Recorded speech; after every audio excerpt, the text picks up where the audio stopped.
Blessings, family. Super grateful to be here. Hopefully you guys can hear me. I'm outside on the fire escape, so a little noisy and a little bright.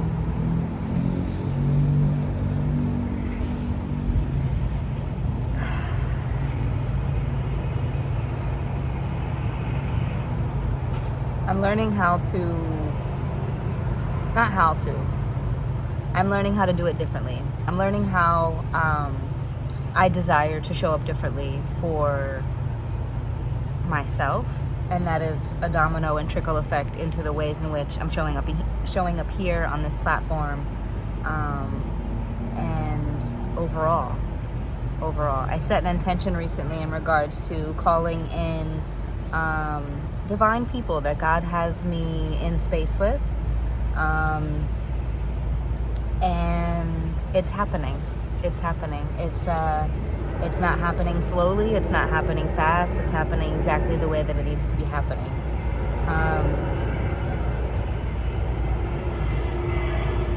I can't even say that it's one thing that prompted this video right now.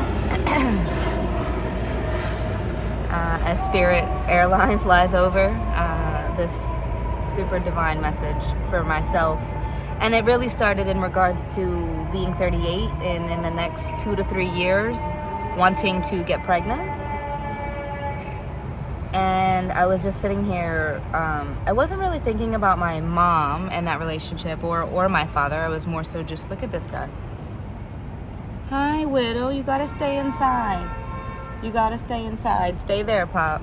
I wasn't necessarily thinking about either relationship. I was thinking about, or not even thinking really, I was just feeling into being a mom and being someone's wife and being the mother of someone's child, not someone else's, but someone's child, right? And having and raising that child together and having a family and being accountable and responsible and in reverence and in service to one another.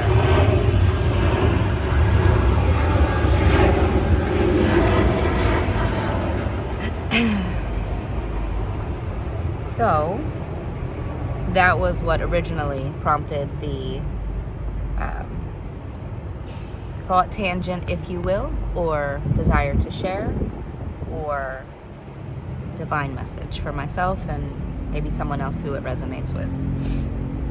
You're such a gorgeous king. I love you so much. But you gotta stay, Pop. You gotta stay. Look, I know you're about to come up here. You're such a gorgeous king. All right, so not to digress, I feel like we'll probably come up. Not to digress, I desire to have a family and be the mother. I feel like I'm going to have a daughter, and however they identify. And I also feel like I'm going to have birth a daughter. Hi, baby boy. And I was feeling into the fact that, yes, I do want to do things better, and also I want to do things differently. If my wife was here right now, she'd be freaking out. Thank God she's not here to see the fact that he's walking. He's just here. He's just sitting. He just wants to sit right here. Okay, Pop. Okay. Look at you. I see you. So just really like wanting to do things differently. And that then led to being here and challenge and sacrifice and opportunity and desires and alignment and prayer and the feeling tone of resistance and the feeling tone of surrender, and how oftentimes they can feel quite similar. And I guess ultimately this is where I want my message to land, right here. So thank you, Spirit. The feeling tone of resisting something that continues to persist, and also the feeling tone of resisting okay, I'm gonna surrender, I trust, I'm fully here, I'm fully in it, in anything in life, in any situation, in any circumstance I'm referring to. So as of late, I have felt some, resistance, and observing some resistance, and, recently made a decision to fully surrender and see what that looks like and feels like more than anything. And I'm noticing that because of my surrender, things are progressing in the physical manifestation. Are they progressing the way that I would want them to or would like them to? No.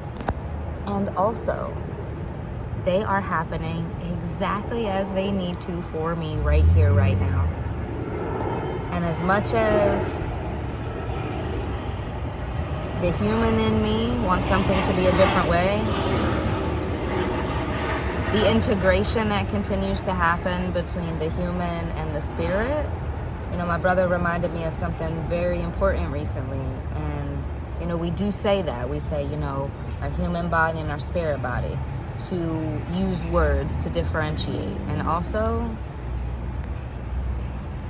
I am in no way saying that any one person is more perfect than the next or more flawed than the next, right? It's words that we use, it's perception, it's judgment. And also, like, my wife is she literally, like, I know that I'm an angel in unique and different ways, and also, my God, like, this woman, she is really an angel. Like, she don't even, it's not that she don't have a clue, because I know she does.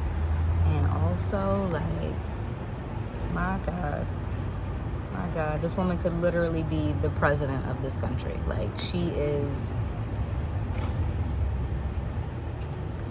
So I bring her up because she's teaching me so much. And this little guy is teaching me so much too. He likes to lick our teeth. Alright. It all started because he likes to lick my eyes. His sister passed away a few months ago, and she used to lick his eyes, and he occasionally would lick hers. But she used to lick his eyes a lot, and then she passed away. And I don't really know how it started, but he started to lick my eyes. And so now I just let him lick my eyes, and I let him lick my face, and now he licks our teeth. I don't know. We're odd and all in love with each other. So, digressing again, I bring up Mel Faye because she's teaching me so much, man. Like, she like, God really, like, whoa, sent this, like, being, this teacher, this guru. Like, I don't even know sometimes how she teaches me the things that she teaches me, because sometimes we present so differently. Like, I'm a talker. Really, I only want to talk to her, my brother Trayvon. Like, I'll talk to people, but not really. She'll talk to people. She'll really, like, she'll just speak to everybody. There was a part of me that was like that. Kind of still do that a little bit, and also not so much. This little boy just fell. The way that she shows up, and she don't even, like, that's just really, like, she's just that friendly. I'm not that friendly. People, I think, perceive that I'm friendly. And if you ask somebody that really knows me, I'm not that friendly. I'm quiet. I'm very introverted. I'm a Gemini, so I definitely confuse people because I am outgoing. But when I'm out, when I'm not choosing to be around anybody, I don't want to talk. So, my wife and I, Mel Faye, we present differently.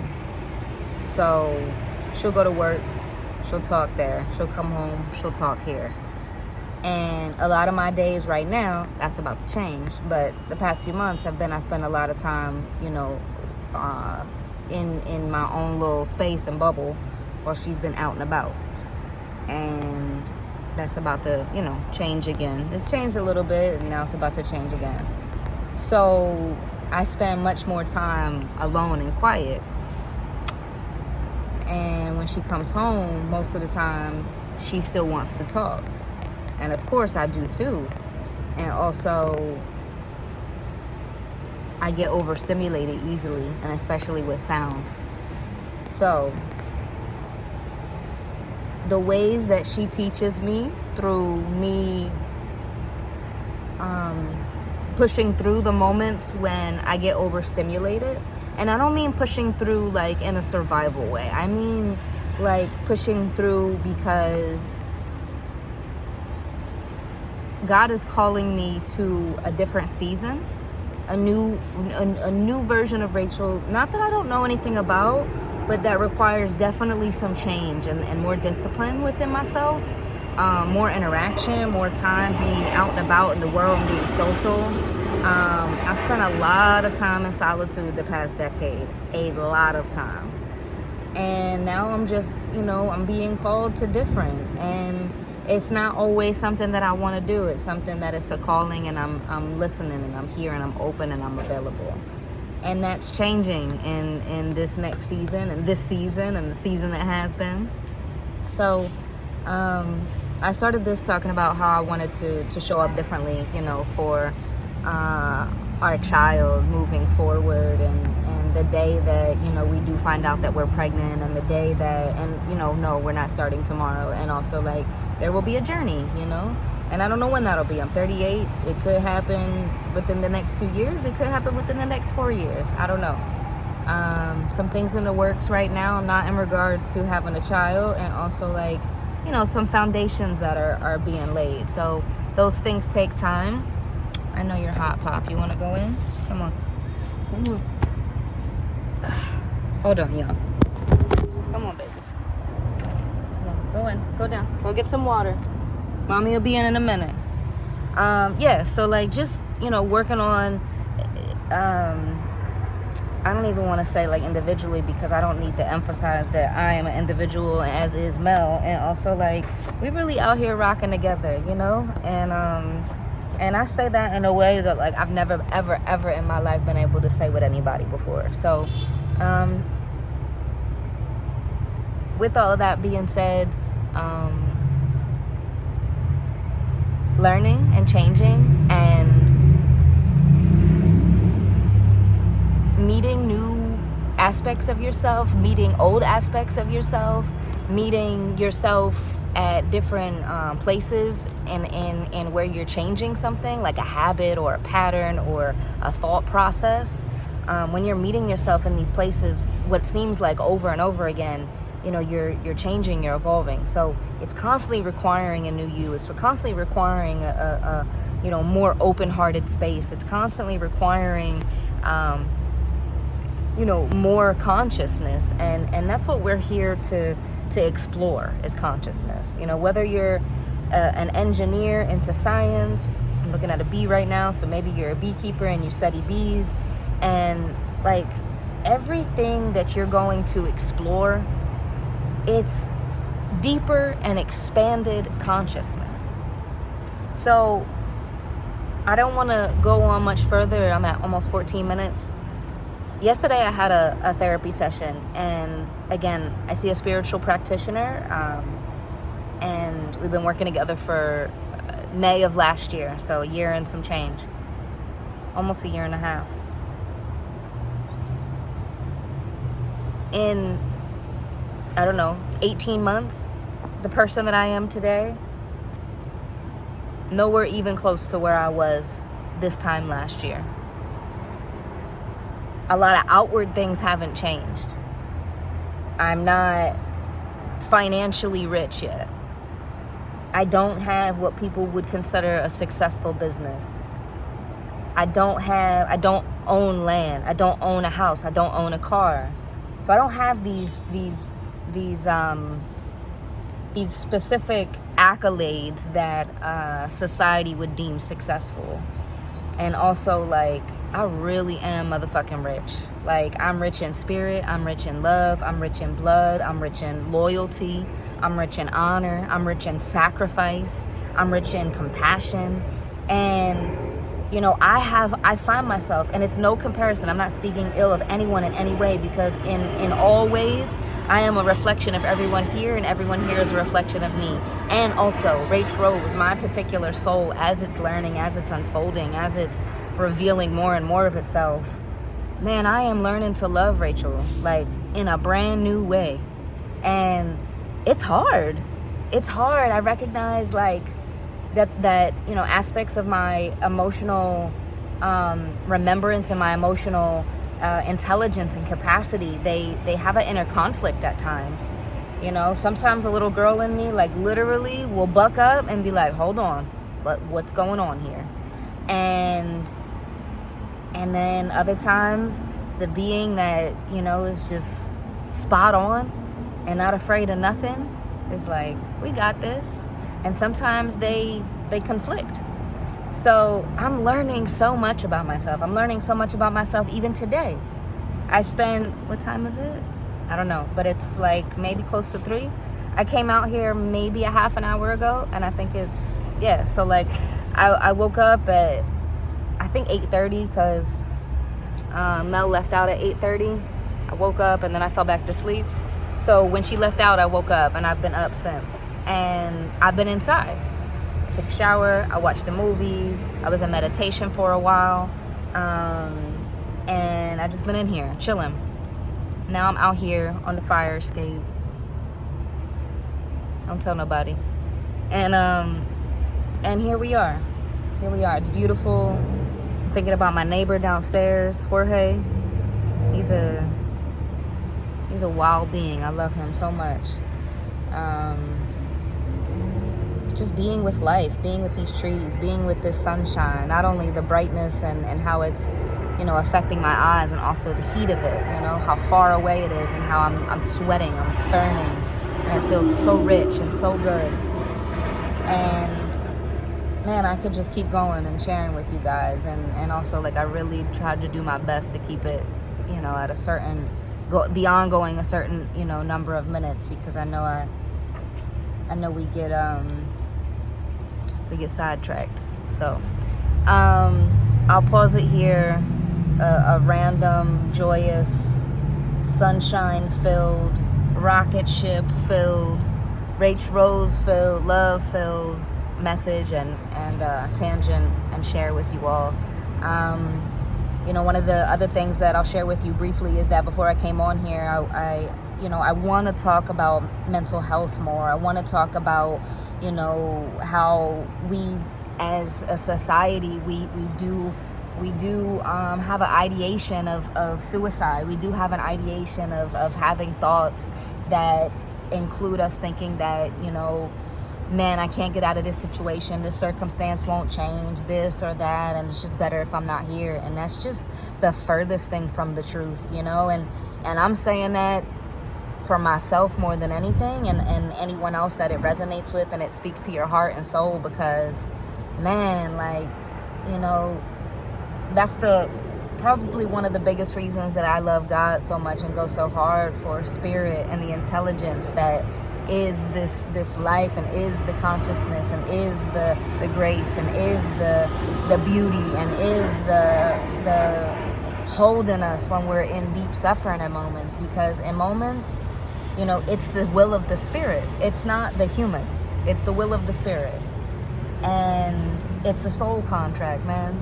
So the human is just a part of it, a very important part of it, and also a part, just like every other being is a part of this whole.